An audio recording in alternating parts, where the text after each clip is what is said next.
Election 5 number ward में पिछले 10 सालों से यहाँ का इंफ्रास्ट्रक्चर निकासी सबसे बड़ा प्रॉब्लम है। यहाँ पे 5 नंबर वार्ड में निकासी कभी भी प्रॉब्लम नहीं था, लेकिन जैसे जैसे आगे बढ़ता जा रहा है ये बाकी चीज़, इस वक्त हम लोग देख रहे हैं कि 5 नंबर वार्ड में निकासी का प्रॉब्लम नए तरीके से शुरू हुआ है। 10 सालों में निकासी नहीं हुआ, जिसकी वजह से कई ऐसे बाड़ियाँ हैं, कई ऐसे जगह है जहाँ पे पानी लग जाता है। थोड़ा सा भी अगर बारिश होती है तो पानी लग जाता है। दिन के वक्त बारिश नहीं होती है, बाड़ियों में नाला का पानी अंदर चला जाता है, लोगों को अपने घरों में जाने के लिए प्रॉब्लम होता है। सबसे पहला और बड़ा काम यही होगा कि निकासी का सबसे पहले हम लोग काम करेंगे।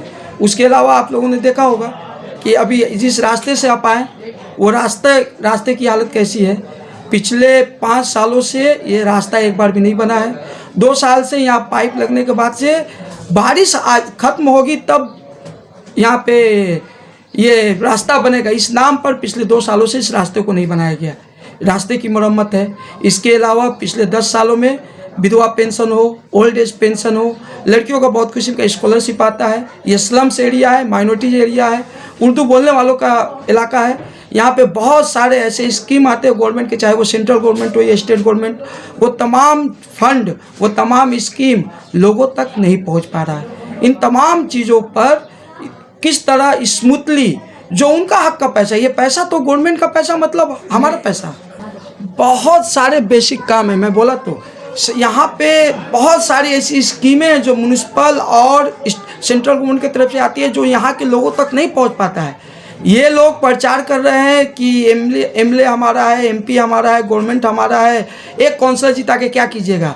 लेकिन ये जो काउंसलर जिसको एज ए पोस्टमैन काम के लिए रखा गया कि तमाम स्कीम जो होते हैं वो म्यूनिसिपल के थ्रू आते हैं, उस म्यूनिसिपल के थ्रू काउंसलर का काम होता है लोगों तक पहुंचाना। ये काम कट हो गया है। यहाँ पे बदनवानी, यहाँ पे सुबह सुबह काउंसलर के लोग उठते हैं तो देखते हैं कि कहाँ बालू गिरा हुआ है, कहाँ गिट्टी गिरा हुआ है, ताकि जिसका घर बनता हो उनसे वो कट मनी ले सके, उनसे वो कमीशन खा सके।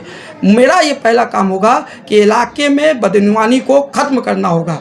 इलाके में जो कट मनी राज, सिंडिकेट राज, ये जो काउंसलर कायम करके रखे हैं, इसको ख़त्म करके इलाका में 3,70,000 रुपया करके का स्कीम था। ये स्लम्स एरिया है, देखिएगा टालीबाड़ी बहुत ज़्यादा आप आए होंगे तो यहाँ पे जिनका 320 स्क्वायर फीट से ज़्यादा ज़मीन है उनको 3,70,000 रुपया गवर्नमेंट की तरफ से मिल रहा था ताकि वो अपने घर बना सके। यहाँ के जो काउंसलर थे वो लोग सिर्फ 1 लाख किसी से 50,000 कट मनी लेने के लिए वो लोग वो अप्रूव नहीं कर रहे थे। मेरा पहला काम होगा कि इस तरह के तमाम स्कीमों को लोगों तक आसानी के साथ पहुंचाया जाए। बहुत सही मुद्दा आपने उठाया है। मैं खुद एक टीचर हूं। मैं 10 साल से मैं इस प्रोफेशन में हूं। इससे पहले भी हम लोगों ने यहाँ एक तालीम कोचिंग सेंटर खोला था, काउंसलिंग सेंटर हम लोगों ने खुलवाया था। तालीम के ऊपर मैं पिछले 20 साल से काम कर रहा हूँ। हम लोग का यहाँ पे सिर्फ 2 हाई स्कूल है। एक हाई स्कूल रिकॉग्नाइज हुआ है, वो भी 8 क्लास तक, वो भी बहुत सारी मेहनत के बाद 10 सालों में शांति घटक के नाम से था। 57 लाख रुपया जो एमएलए थे वो दिए हुए थे। अभी रिकॉग्नाइज हुआ, चलिए अल्लाह का करम रिकॉग्नाइज हुआ, उसको क्लास 10 तक लेके जाना है। प्राइमरी स्कूलों की कई प्राइमरी स्कूल है जिसकी हालत बहुत खस्ता है, उनको बेहतर इंफ्रास्ट्रक्चर, साथ ही साथ सिर्फ उर्दू ही नहीं, यहाँ पर के लड़के जैसे मटिया बुरुज में वहाँ पे इंग्लिश मीडियम का स्कूल खुला हुआ है। तो कमहट्टी में जहाँ पर तकरीबन 4 लाख से ज़्यादा उर्दू बोलने वाले मुसलमान बसते हैं, उन इलाकों में हायर एजुकेशन हो या सेकेंडरी स्कूल हो, English medium school, English medium मदरसा और बाकी जो स्कीम है वो क्यों नहीं आएगा, ये सवाल सबसे बड़ा सवाल है। इसके ऊपर मैं काम करूँगा। मुझको मैं एक बात बता दूं, पिछले 2 इलेक्शन में इस कमहट्टी में 90% के करीब टीएमसी को वोट मिला है हिंदू मुस्लिम के प्रोपेगेंडा में। लेकिन आज इनके लोग, आप जो सवाल करें उसका मैं जवाब दे रहा हूँ, आज इनके लोग बोलते फिर रहे टीएमसी के लोग कि 9 बजे के बाद लूट हो जाएगा, आप लोग इतना मेहनत क्यों कर रहे हैं। इसके पीछे वजह है, मैं पिछले 20 सालों से ग्रेजुएशन कंप्लीट करने के बाद समाज में रहा हूँ, समाज के साथ रहा हूँ। मैं यहाँ के स्कूलों को, मैं जिस स्कूल में वहाँ पर मैंने एमएलए के फंड लेकर क्लास 5 के लिए मैंने क्लास बनवाया है। यहाँ पे 7 नंबर वार्ड में सोशल वेलफेयर स्कूल के लिए मैंने सीताराम येचुरी जो राज्यसभा के एमपी है उनका पैसा मैं लेके आया।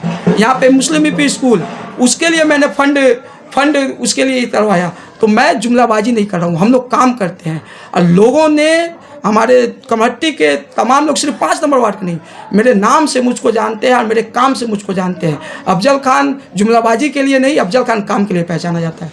5 नंबर वार्ड में पिछले 10 सालों से यहाँ के आवाम को, यहाँ के जो बाशिंदे हैं उनको उनका हक नहीं मिला है। अफजल खान जीतने के बाद जो आपके साथ रहा है, आपका बेटा है, आपका भाई है, आपका दोस्त है, वो आपका हक म्युनिसिपल से कैसे छीन के लाया जाए। बाकी जो है टिकट तो मिला हुआ है, उनको पता ही नहीं है कि म्युनिसिपल का कौन कौन सा स्कीम होता है, क्या क्या लोगों के हकूक़ हैं, किस तरह कौन कौन सा स्कीम आ रहा है। यहाँ पे 50 लाख रुपया आया था वक्फ बोर्ड के माइनॉरिटी का पैसा, वापस चला गया। आप आए होंगे, छोटी मस्जिद के ठीक सामने वक्फ बोर्ड की ज़मीन है, वो पैसा वापस चला गया म्युनिसिपल से 2-2 मरतबा। मैं उन पैसों को वापस जाने नहीं दूंगा। साथ ही साथ मैं एक बार बोलूँगा कि मेरे काम को देखकर बहुत से बोल रहे कि अपोजिशन में काम क्या करेगा, तो ममता बनर्जी जी तो 34 साल अपोजिशन में थी, क्या वो काम नहीं करती थी? बेगर काम किए उसके बाद से हुकूमत में आ गई। तो यह डेमोक्रेसी, ये राजतंत्र नहीं है, ये जनतंत्र मतलब ये राजतंत्र नहीं है, ये डेमोक्रेसी है, जमहूरियत है। इसलिए मतलब जो काम मैं छीन कर लेकर आऊँगा। अब काम करना, मेरे काम को लोग पहचानते हैं। मैं 5 नंबर वार्ड के लोगों के लिए काम करूँगा। साथ ही साथ मैं एक बात बोल दूँ, जिन लोगों को लगता है कि अफजल खान जीतने के बाद काम नहीं करेगा, वो लोग अफजल खान को वोट ना दें। मैं जिनको आप बेहतर समझते हैं, हम लोगों को काम चाहिए।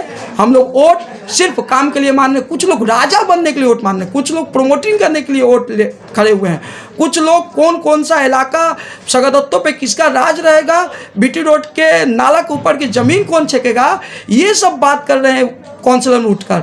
हम लोग कह रहे हैं कि हम लोग आवाम की खिदमत करेंगे। हम लोग नाला साफ करने के लिए उठे हुए हैं। हम लोग 4 चक्का और 8 चक्का से चलने के लिए काउंसिलर में नहीं उठे हुए हैं।